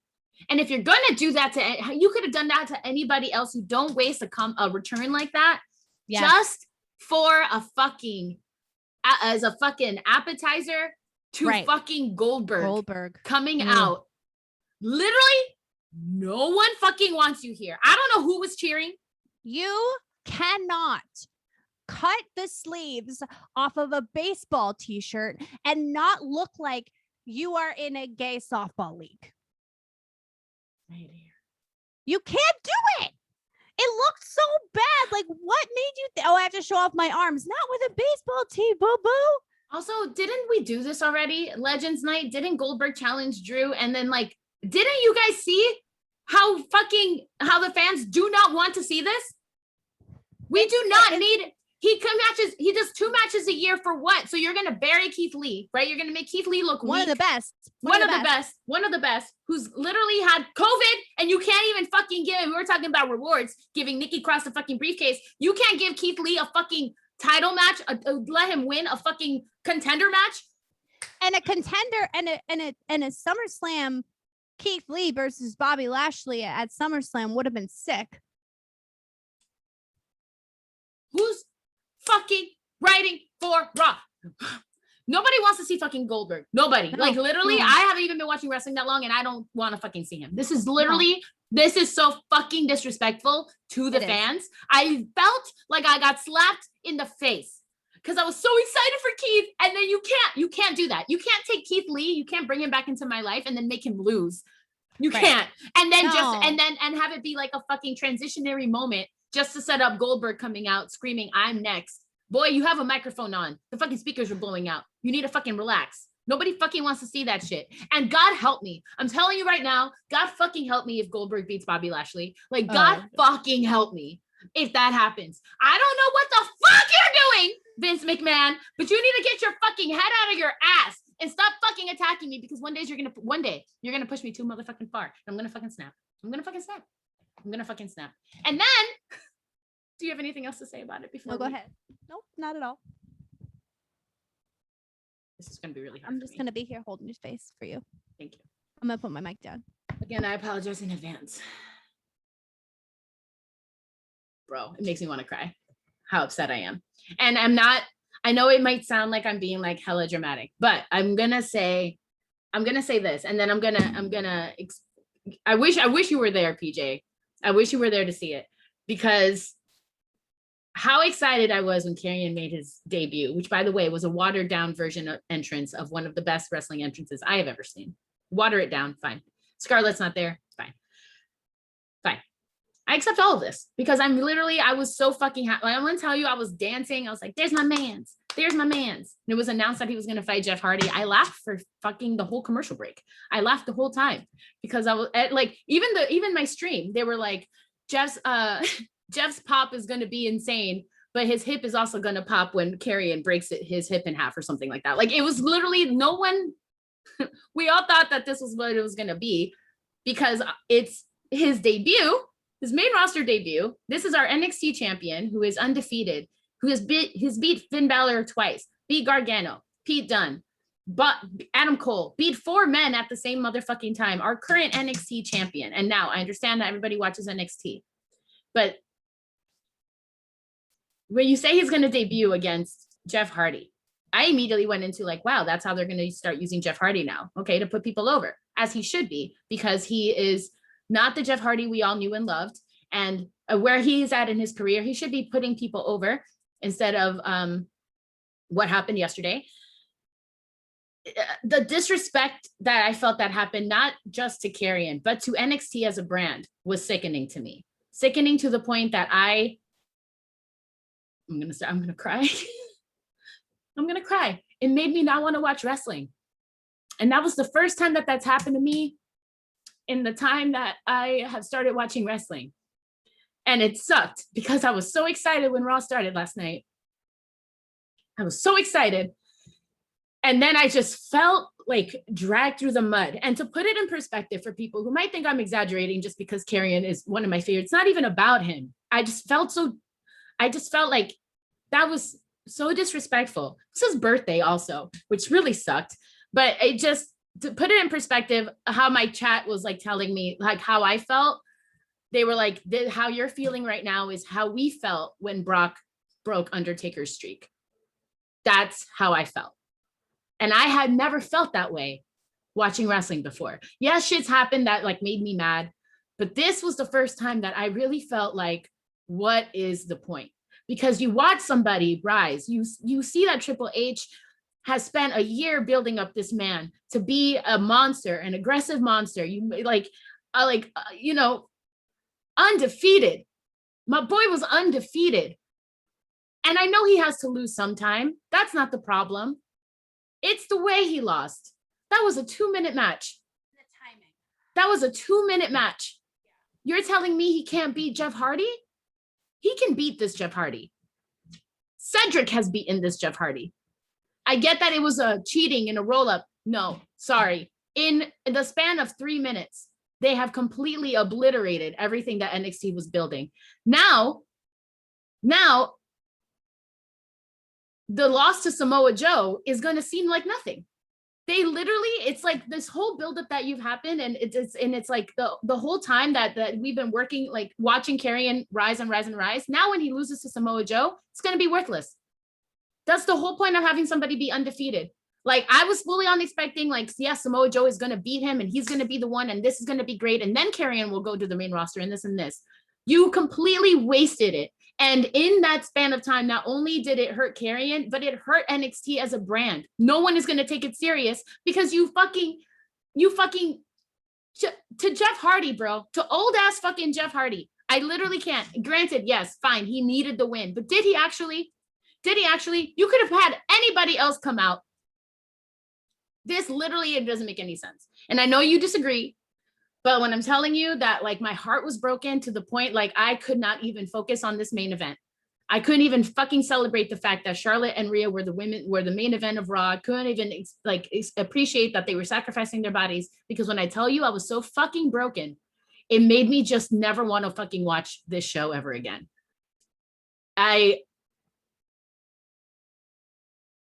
It was like, I can't. And it's like, and you have that happen like right after Keith Lee too. So like somebody that, again, I have been watching NXT. It's my favorite fucking brand. It's my favorite show. You watch these people, you support these people. You want you want to see them succeed. You want to see the best for them. And then they go on the main fucking roster and get completely obliterated. And like legacy gone. Like it's literally and for what? There was no good reason for it. I know that you disagree and you're like, oh, he can do the double thing like Kevin Owens did, but it literally is gonna. And then they showed a commercial that he's gonna be on NXT. But again, what you all forget is that not like the main roster or whoever's fucking in charge of Raw. Not everyone watches NXT. Some people don't know who Karrion Kross is, and that's the image they have. That's the image that they have of Karrion. He comes out and loses to Jeff Hardy. He's our NXT champion. He's undefeated. They don't know the shit that he's fucking done. They don't know. You not only did you disrespect Karrion, you disrespect Johnny. You disrespect Finn Balor. You disrespect every single fucking person that he fucking annihilated. Like, in a 2-minute match against Jeff Hardy, like, that's how you're going to have him lose? By cheating? You're going to have him lose by a fucking roll-up? This close to never watch. I was like literally contemplating like sending you guys a message and being like, I don't know if I can do this podcast anymore. That's how broken I was. And I know people might think it's dramatic, but that's how broken I was. Not even bro, I was verklempt, upset. Like I was like, I don't know how I'm gonna talk about it tomorrow. That's like literally was so fucking shattered. Like I can't even tell you how shattered I was. And you can respond now, but I'm just going to show you some of these fucking some of these motherfucking tweets, bro. Like, oh my God. I can't. I hate it here. How do you do this?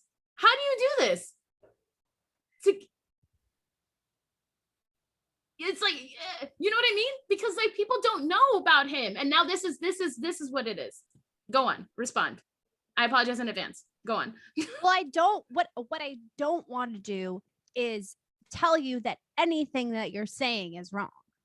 Because everything that you're saying is right, and everything that you're saying is legitimate, and everything that you're feeling is real and like not dramatic. And that's what happens when you're a fan who's watched something from the very beginning. Yes. You know, and that's what we see over and over and over again. So I don't want to tell you that any of that is wrong. Okay. But I do. It's tough because like, I think that he deserved better coming to the main roster. I do think, like I said, that he can pull double duty and can do NXT and Raw at the same time.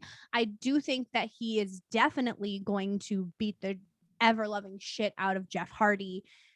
The loss I don't understand, because I think that if he were to have completely obliterated Jeff Hardy, or at least had more time, like maybe, yes, Jeff Hardy catches him on something stupid or a roll up or something like that out of the blue, then that would make people want to watch NXT to see him hopefully have a title match with Samoa Joe. Like more time, I think was necessary there. So it wasn't handled properly in any form of the word. And I do see where like putting him on and just kind of seeing what happens, and hopefully people will like him and want to watch NXT, or like vice versa, watch him more. So like there's just a lot of, it's a very confusing thing. Just 100% confusing. The fact that they just announced that he was coming on, like the fact that yes, in his other matches, his off-screen matches, he wasn't coming out with Charlotte. He didn't have Charlotte in those matches. She was also wrestling. Oh, Scarlett. You're saying Charlotte. Yeah. I said Charlotte. Yeah. Oh shit. But that's what I'm saying. Like the timing was off, and the time frame of the match was off, because if they would have had more time, if he would have actually shown the skills that we know that he has from NXT, and let's say Jeff Hardy wins, but in like, you know, in a surprise way, catches him off guard, you know, it still would maintain the integrity of him being the NXT, you know, superstar that we've come to know and love. But he didn't get that. So there's definitely justice needing to coming down here for sure. Yeah. So I agree with you. I 100% agree with you. Yeah, I agree with you. I do think that, you know, Jeff Hardy and him could put on a really good match. I think that he was working a little stiff. I think that he was probably pissed off, or like felt like, you know, he deserved better, which he did. So he worked a little bit stiff. He was kind of tossing Jeff Hardy around, which I want to know who he pissed off on his birthday, bro. His birthday. I'm so upset. I can't. Mick Foley and me were right here, man. Mick Foley tweeted, "This is not the debut I wanted for Karrion Kross." None of us wanted this.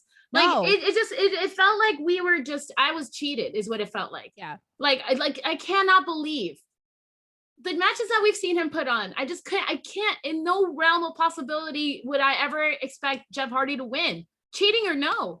And even if that's how they were going to go about it, like you said, the WWE universe needs more time to see what he's capable of, because not everybody watches NXT and not everybody fucking knows what he's capable of. Not everybody is going to feel the way I was fucking feeling last night. Completely fucking deflated. Completely felt like fucking the WWE like fucking killed my dog is what I felt like. Like, I'm not even kidding. Like with the fucking, here's some of my favorite tweets. He was feuding with Joe and was undefeated. You just shitted on Gargano, Keith O'Reilly, Balor Dunn, and Adam Cole, all while devaluing the NXT title and brand. What did NXT do to deserve this? Yes. Way to bury a brand. Their champion gets absolutely mugged over by someone who never wins. That's the thing. Like, it's Jeff Hardy. Right. Has not, oh God. I literally now people are saying, do you expect us to think that Jeff Hardy is going to go for the NXT title?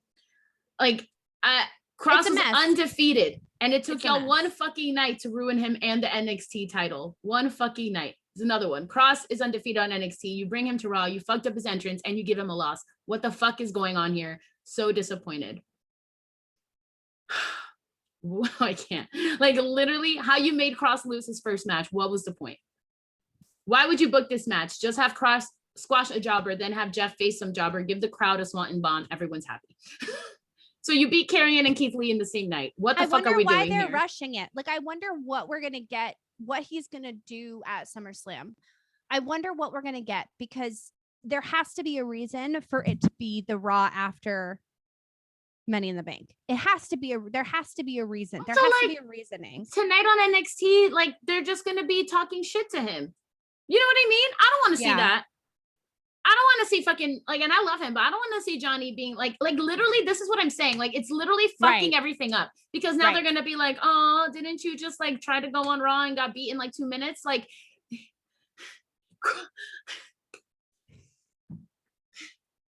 yeah, it's disappointing. It's disappointing all around. And I appreciate your articulating it too, because you did bring up some things that like I didn't really see. I kind of was like, oh, he makes his Raw debut. He gets beat by Jeff Hardy, but then he gets to come back and absolutely annihilate. And he still gets to be on the NXT brand too. But like, there's much more to it than that, for sure. So much of his gimmick was that he was undefeated. That was so much of it. I wonder if that has to do with Scarlett though. I wonder if like that's where they're not that intricate. You know that they're not big brained like that. You know that there's no way that Scarlett's like his fucking Delilah and Sam. No, there's no way that they're going to go into a whole Scarlett's the reason why because of some spell or whatever the fuck. Nope. It's literally it ruins everything. It ruins my life. It literally ruins everything. It's like they can't let NXT have nice things. And this is what I was worried about when they announced that he was going to come during the commercial break, which is why my friend had to FaceTime me. What's up, DJ Ron? I know you're listening. That's why my friend had to FaceTime me. He's like, just have hope and faith that they're going to do right by him. And I said it before he came on. I was like, if Kross is debuting, I want him to be treated with the same way that Matt Riddle was treated when he came up, because that is what Karrion Kross deserves. And when Matt Riddle debuted, he had an amazing fucking match against AJ Styles, fucking showcased him beautifully. AJ lost, but he still looked fucking amazing, because that's what you're supposed to do, is put people over. And nobody's out here thinking that AJ sucks because he lost to Matt Riddle. No, they were both showcased beautifully. And that is what I wanted for Karrion. And what I got was literal dog shit. I got literal fucking dog shit. I got a 2-minute match. This man has fought time and time again. His fucking Great American Bash fucking win again, or not win. Whenever he beat Keith Lee for the NXT championship belt was one of the craziest shits I've ever seen in my whole life. That's Keith fucking Lee. Jeff Hardy is I don't even, you know what? Fuck y'all. I'm gonna say it. Jeff Hardy ain't half the fucking wrestler that Keith Lee is. I'm gonna fucking say it. Come at me. I live in Brooklyn, New York. Come at me and fucking fight me into my face. I don't give a fuck. Karrion beat Keith Lee in a thing that nobody thought was going to happen. I for real thought that was the day that Karrion was going to lose. He fought Finn Balor fucking twice. And you're telling me he can't last 2 minutes in the ring with this current 2021 Jeff Hardy? Yeah, that's what I'm saying. The time frame of it was fucked. That's all I'm going to say about it. I don't have anything else. I can't say anything else. My heart hurts. I have a question then. Who would you like, considering that Biggie is probably going to either cash in on Roman Reigns or is going to cash in on Bobby Lashley. Goldberg has a match coming up with Bobby Lashley. So that probably means, Roman Reigns we might get with so-and-so. Like, where would you see Karrion Kross fitting into that picture? Because that's another thing that I kind of consider is like all of the big guys. Like, I think he could put on a fucking great match with Randy Orton. I think that he could put on a great match with Edge. That's where he belongs. Where he belongs. And where did you put him? Where did they put him?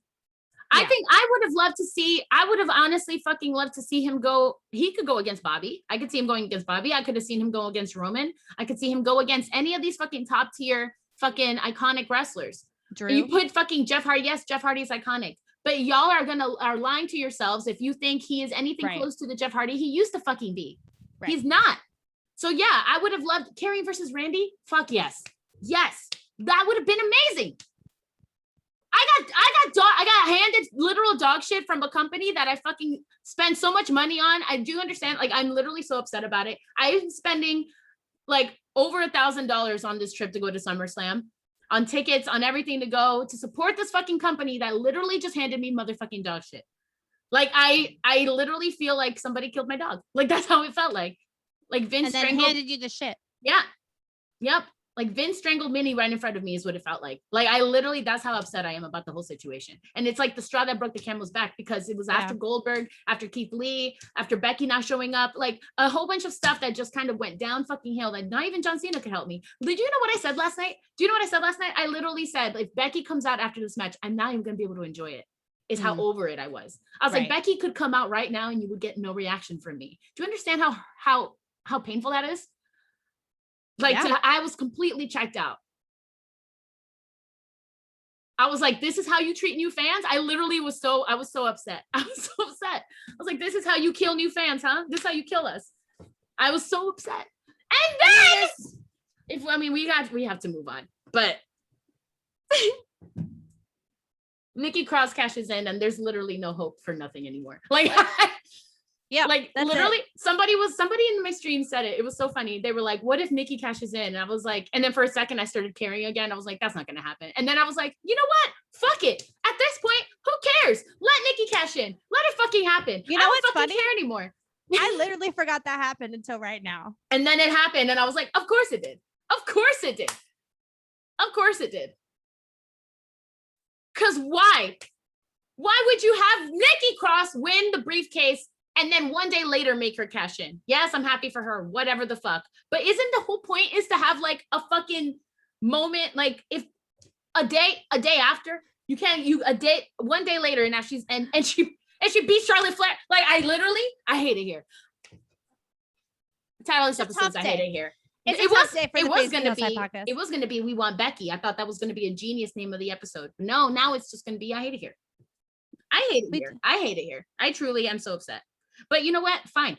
Because it makes sense. Because like now everybody's like, well, Becky's just going to go to SmackDown because they don't need anymore, but fine. Right. Yes, it makes sense because they're married and Becky will probably go even though it literally like, why can't Seth move? But no, you're going to have Nikki cash in. So what? This is why I'm saying I don't think Becky's going to come back. This is why the dream is right there next to CM Punk because Becky Lynch is going to come out and challenge Nikki Cross for the belt. Do you see what I mean? Yeah. In what world is that? And you know what? If that happens, goodbye world. Goodbye world. I'm done. If I can end up with a fucking Nikki Cross or Nikki Ash versus Becky Lynch, like, no, I have nothing else to give. Yeah, I mean, at least we can say with Karrion that hopefully his presence on the main roster can only go up. That's all we can say at this very moment. We can only go up I from just here. feel like, you know what it is? I feel but like it was stolen from him. Like they make him look like a fool. He doesn't look good at all. And then his little thing, like everyone will fall and pray. I was like, sorry, like I know what you're saying. I'm right there with you, my love, but because I've fucking been there with you since day one. Exactly. If I'm looking at this as somebody who has never seen Karrion Kross before, I'd be like, who the fuck is this guy? Right. Like, who fucking cares? Like, you just got your ass beat by Jeff Hardy. Who's gonna take you serious? That's point blank period is what it is. Who's gonna take you serious? You just got beat by Jeff Hardy. Who cares that he cheated? And it doesn't matter to me that everybody's like, well, he cheated to win. So like, who cares? Right. The love that people have for Jeff Hardy supersedes the love that they have for Karrion Kross because they don't know who he is. So they're not mad about this. I'm mad about it. NXT fans should be mad about it. Every single one of us should be fucking livid that happened, that they made our fucking champion look like that. But it's the equivalent of Bobby Lashley losing to Cedric Alexander. Exactly. It's the same fucking thing. It's like if Bobby fucking Lashley came out or I don't fucking know AEW. Name me like a low card AEW person. It's like if Bobby went to fucking AEW to wrestle that person and then that person beat them. Yeah. And that person beat him in 2 minutes. It makes no goddamn sense. I want to know what the conversation was like. Here's the conversation. Triple H. Here's the conversation. The conversation is, listen, I listen to Face Beat Heels High podcast, and I have a bone to pick with Wild Spice. So what you're going to do, Triple H, is you're going to give me Karrion Kross, who you've been working on for a year, and I'm going to bury him in 2 seconds just to hurt Jaree. That's the conversation. Literally, if I was Triple H, I would like. Yeah. Could you imagine how mad I am, how mad Triple H and Shawn Michaels must be. Right. Imagine.